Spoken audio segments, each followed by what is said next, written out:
What's going on, guys? We're back with another video. Today we will be talking about Bollinger Bands. Let me go ahead and exit out and show you how to get to that. All right, so here you can just type in Bollinger. All right, so now we got Bollinger Bands up, right? Bollinger Bands is just another type of moving average indicator, all right? So the outer, really all of these lines here are a 20 period moving average. Now the upper and outer bands uses a standard deviation, so it's showing the upper limit of the normal price action and the lower limit of the normal price action at any given moment on this at this point. So at this point here, the highest that the price could act normally would go up here, and the lowest would go down here.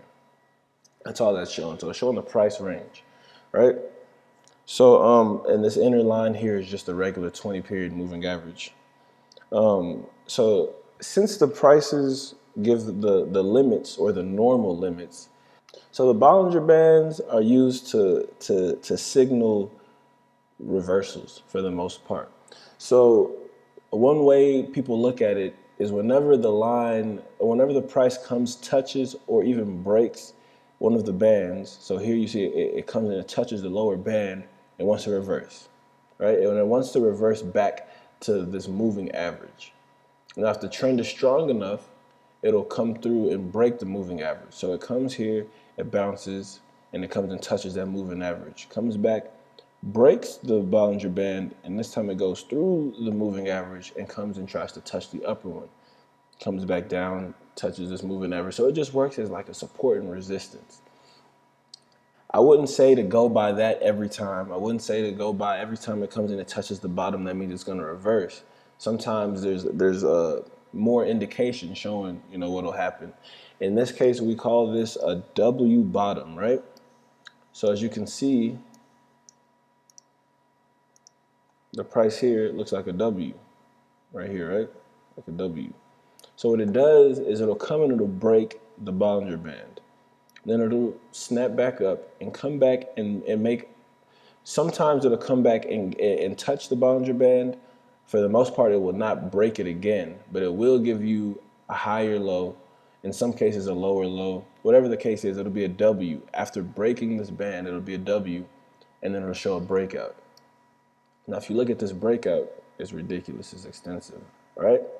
Now, like I told y'all earlier, when it touches that Bollinger Band, it wants to come back and revert to the price, but it doesn't always have to come back to, it doesn't always have to break through and come back and touch this lower Bollinger Band. In this case, we call this riding the band. It came and it broke it, came back, broke it, came back, touched it. The price broke it here. It didn't break through on a green day. Broke it, came back towards it. So as you can see, it rode that band. So it's not always an indication that the price is going to revert back to this lower band. But using the W bottom method, that would be a lot smarter than just using the method where it touches and you expect the price to revert. Like I said, you always want to use these indicators with another indicator or method or technique or some sort of tactic. You don't want to just go off of just one thing. You kind of want to confirm it in many different, you want to confirm it with a couple other methods.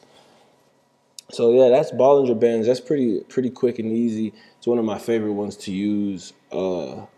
So like I said, with the Bollinger Bands, you can use the snap back technique. Whenever it comes in, it touches and it's going to snap back either to the moving average or to that lower Bollinger Band.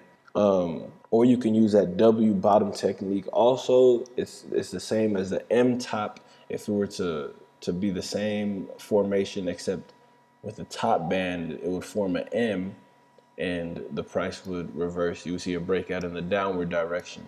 So yeah, those are the things to look for with the Bollinger Bands. It gives you a couple